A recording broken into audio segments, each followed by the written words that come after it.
Hola, mi nombre es Anet Daniela Bosquillanes y hoy hablaremos sobre el diagnóstico de la tuberculosis pulmonar. Antes de empezar con el diagnóstico, daremos una pequeña introducción. La tuberculosis es una enfermedad infecto-contagiosa granulomatosa crónica producida por el Mycobacterium tuberculosis o bacilo de Koch, que se localiza generalmente en el pulmón, aunque puede afectar a otros órganos. Se transmite de persona a persona por inhalación de aerosoles contaminados por el bacilo, que ya han sido eliminados por los individuos enfermos al toser, estornudar o hablar. Se calcula que la tercera parte de la población mundial está infectada por el bacilo que causa la tuberculosis. En nuestro país, aproximadamente 4 de cada 100 personas que consultan por síntomas respiratorios tienen tuberculosis. Este porcentaje varía entre 1.1% y 8% según zonas de menor a mayor incidencia. Ahora sí hablaremos del diagnóstico. Debemos tomar en cuenta dos circunstancias para el diagnóstico. Una es el diagnóstico de la infección y otro es el diagnóstico de la enfermedad como tal. En el diagnóstico de la infección tenemos dos tipos de pruebas que van a ser la prueba de la tuberculina y la técnica in vitro de interferón gamma. Bueno, la prueba de tuberculina o de Mantoux también llamada pone en evidencia una infección con micobacterias reciente o antigua, dado que solo diagnostica infección y no enfermedad como ya dijimos. Nunca sustituye a un elemento diagnóstico en sí, sino un criterio más para considerar. Una reacción positiva a la tuberculina no indica enfermedad sino haber estado en contacto en algún momento de la vida con una micobacteria y estar sensibilizado a sus antígenos, ya sea un bacilo tuberculoso de tipo humano como de una micobacteria no tuberculosa del ambiente o de la vacuna BCG. La prueba se la realiza inyectando 0,1 ml de derivado proteico purificado de la tuberculina en la cara anterior del antebrazo. Esta inyección se debe aplicar con una jeringa de tuberculina colocando el bisel de la aguja hacia afuera. La prueba de la tuberculina es una inyección intradérmica.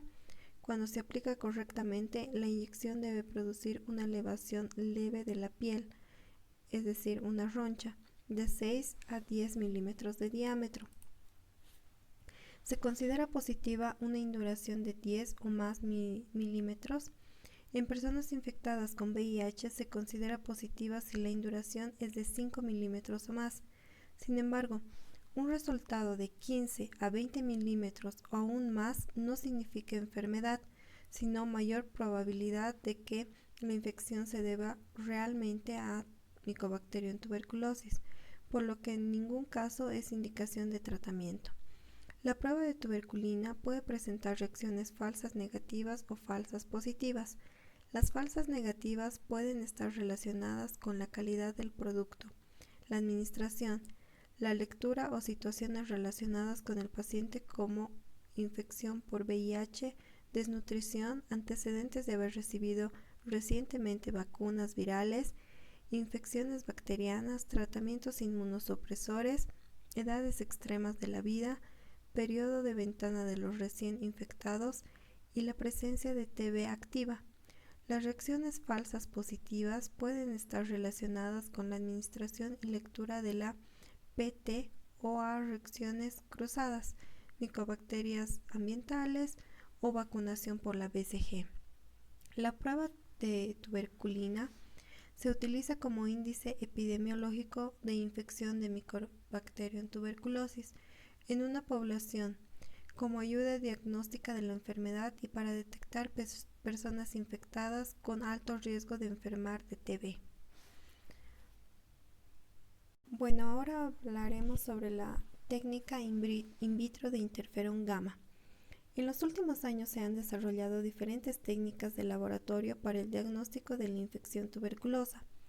Las técnicas se basan en la detección del interferón gamma liberado como respuesta a la estimulación in vitro de las células T sensibilizadas presentes en sangre periférica con antígenos específicos de Mycobacterium tuberculosis. Actualmente se emplean para la estimulación de las células T los antígenos RD1 y el antígeno R11, que están presentes en el complejo Mycobacterium tuberculosis, pero ausentes tanto en la vacuna antituberculosa como en otras micobacterias ambientales. Por lo tanto, estas técnicas discriminan a los individuos infectados por Mycobacterium tuberculosis de los que han recibido la vacuna antituberculosa, y de los expuestos a otras micobacterias. Además, se incorporan controles para detectar la energía y excluir así los falsos negativos. Por otra parte, pueden repetirse inmediatamente, sin que se vean afectadas por el defecto de refuerzo. Esta tecnología in vitro presenta algunas ventajas adicionales respecto a la PT. Se evita la subjetividad en la interpretación de los resultados, la determinación puede repetirse si es necesario, la obtención de los resultados es rápida, se elimina la visita de lectura, se evita la pérdida de individuos que no acuden a la lectura, permite la inclusión de controles positivos para identificar a los pacientes anérgicos y al realizarse en el laboratorio, no en un lugar visible como la PT, se respeta la privacidad del paciente. El inconveniente de la técnica es su mayor coste económico. Se necesita más estudios para determinar su eficacia, pero se acepta que en países con elevada prevalencia de TB, su empleo es la opción más coste efectiva. Bueno, ahora explicaremos las manifestaciones clínicas de la tuberculosis. Al ser la más frecuente y la más contagiosa de las formas de tuberculosis, representa alrededor del 80 al 85% total de los casos. La presencia de alguno de los siguientes síntomas debe hacer sospechar que una persona puede tener tuberculosis pulmonar: tos y expectoración por más de 15 días. Casi la totalidad de los enfermos pulmonares baciníferos presentan estos síntomas: expectoración con sangre o hemoptisis, con o sin dolor torácico y dificultad para respirar, síntomas generales como pérdida de peso o el apetito, fiebre, sudoración nocturna, cansancio y decaimiento. El examen del aparato respiratorio de los pacientes con tuberculosis suele ser normal, a pesar de lo extensa que puede ser su afección a nivel radiológico. Ahora, el diagnóstico de la enfermedad la debemos confirmar mediante una radiología, un estudio microbiológico, que puede ser la baciloscopía directa o el cultivo de las micobacterias, por histología o por laboratorio. Explicaremos primero la radiología. La tuberculosis casi siempre causa alteraciones en la radiografía de tórax, aunque esta puede ser normal en la tuberculosis endobronquial, en la miliar y en pacientes con infección por VIH o inmunosupresión grave. Se puede definir 5 patrones radiológicos. El primero, denominado tuberculosis primaria, se da más frecuente con un estado inmunitario deficiente, en el que se aprecia un infiltrado pulmonar de extensión sublobular y localización subpleural en el lóbulo medio o inferior, y menos frecuente en el segmento anterior del lóbulo superior, solo acompañado de adenopatías ciliares, complejo de Ranke o mediastínicas asociadas, o bien como adenopatías sin infiltrado, principalmente unilaterales, que en ocasiones pueden producir atelectasias por compresión. También puede apreciarse derrame pleural y muy raramente cavitación. El segundo, vemos el denominado tuberculosis progresiva. Se manifiesta por una consolidación extensa y cavitación en el foco pulmonar primario o en los segmentos apical o posterior del lóbulo superior. El tercero es la tuberculosis postprimaria. Se manifiesta por opacidades parenquimatosas heterogéneas y mal definidas que se distribuyen en más de un segmento, a menudo asociadas con cavitación que puede ser única o múltiple. Su pared puede ser fina y lisa o gruesa y nodular.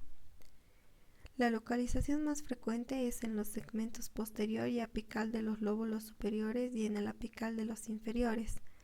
La diseminación broncogénica se manifiesta como nódulos de 5 y 10 milímetros mal definidos de distribución lobular o segmentaria a distancia de la cavitación, fundamentalmente en zonas inferiores de los pulmones.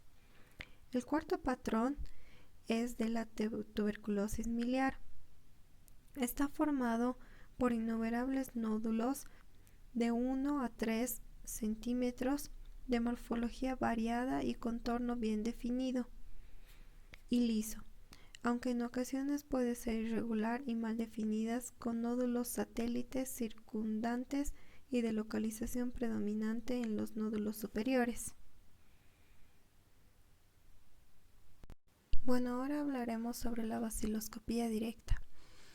Esta es la observación directa mediante el microscopio de muestras de esputo u otros materiales luego de la tinción de Zell-Nielsen. Busca identificar la presencia de bacilos ácido alcohol resistentes VAR positivos. Es una técnica simple de bajo costo y rápida. Los resultados están en pocas horas.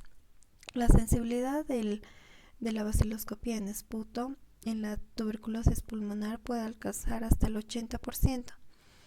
En pacientes con VIH, en niños y en formas extrapulmonares a veces pueden ser negativas. Eso quiere decir que tiene una sensibilidad del 65%, por lo que siempre debe solicitarse cultivo de la muestra.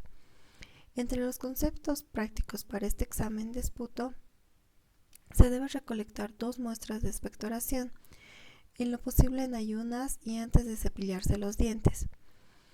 Muestras de la nariz y la garganta o muestras de saliva no son buenas para el análisis.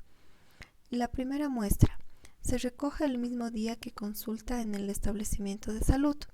El paciente recibe un recipiente para llevar una segunda muestra al día siguiente. La segunda muestra se recoge temprano en su casa y la lleva al establecimiento de salud. El mejor esputo es el primero de la mañana. Una baciloscopía positiva hace el diagnóstico de la enfermedad y permite el inicio de tratamiento antibiótico de manera inmediata. Una vez diagnosticado el caso de tuberculosis, es necesario notificarlo. Esta baciloscopía, los resultados se muestra negativo cuando no se observa VAR positivos en la lámina. De 1 a 9 bacilos en toda la lámina se considera positivo. Positiva una cruz es cuando hay de 10 a 99 bacilos en 100 campos observados. Positiva 2 cruces cuando hay de 1 a 10 bacilos presentes en 50 campos observados. Positiva 3 cruces cuando hay más de 10 bacilos en 20 campos observados.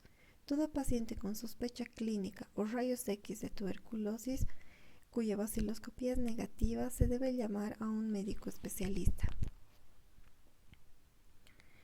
Luego veremos el cultivo. Las indicaciones de solicitud de cultivo en los casos pulmonares es si el resultado de 1 a 9 en toda la lámina o en una sola.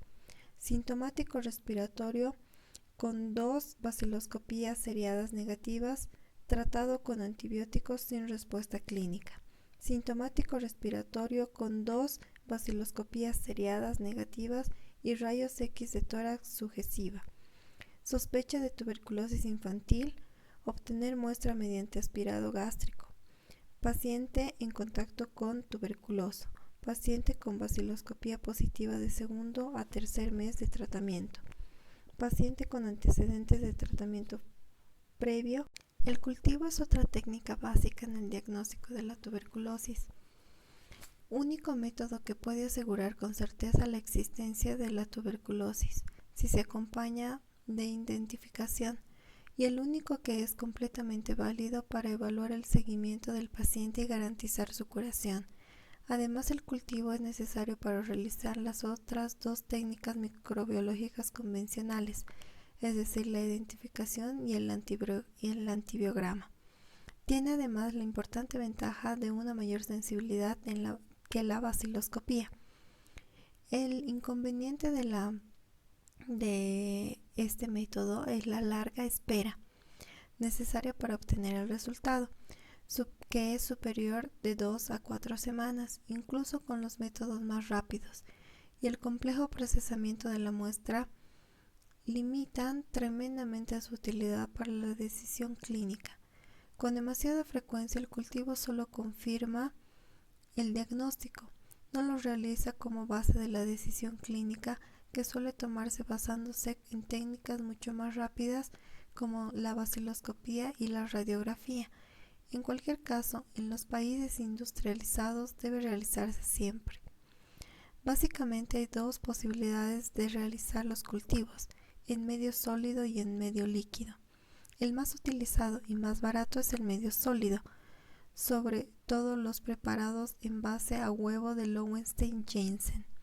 Sin embargo, debido a las ventajas de una menor demora en obtener los resultados de 2 a 4 frente a 3 a 8 semanas, la mayor sensibilidad y la posibilidad de automatización, poco a poco se han ido generalizando los medios líquidos, cuyo inconveniente es que tiene mayores tasas de contaminación. En cualquier caso, su demora sigue siendo excesiva para la toma de decisiones clínicas, ya que se debe actuar rápidamente. Pero los hemocultivos de las micobacterias son necesarias técnicas especiales que estarían indicadas en pacientes muy inmunocomprometidos y febriles. Aunque el cultivo se ha considerado siempre la técnica de referencia del diagnóstico de la tuberculosis, hay que tener presente en algunos casos con vaciloscopía positiva puede tener un cultivo negativo con pérdida de viabilidad de los bacilos o porque el proceso de descontaminación de la muestra.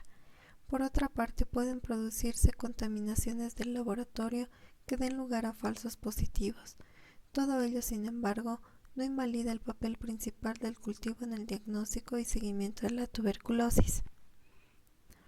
Bueno, ahora hablaremos sobre un poco de la histología. El hallazgo anatomopatológico típico de la tuberculosis es el granuloma necrotizante o caseificante con células de Langerhans. Esta se presenta en todo tipo de tejidos, pero ahora en las imágenes podemos ver en el tejido pulmonar.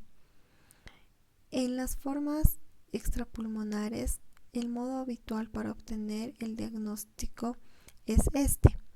Sin embargo, otras enfermedades como la sarcoidosis, lepra, infecciones fúngicas y sífilis pueden producir lesiones granulomatosas parecidas, por lo que el diagnóstico exclusivamente histológico solo se interpreta como probable. Hay que recordar que las muestras histológicas deben remitirse también en fresco a fin de posibilitar el cultivo para micobacterias, así como realizar la tensión de Ziehl-Neelsen para identificar posibles bacilos en ellas. En los pacientes con infección por VIH y con un profundo trastorno inmunitario, la lesión granulomatosa típica es inusual. Y con esto damos por concluido a la clase de hoy.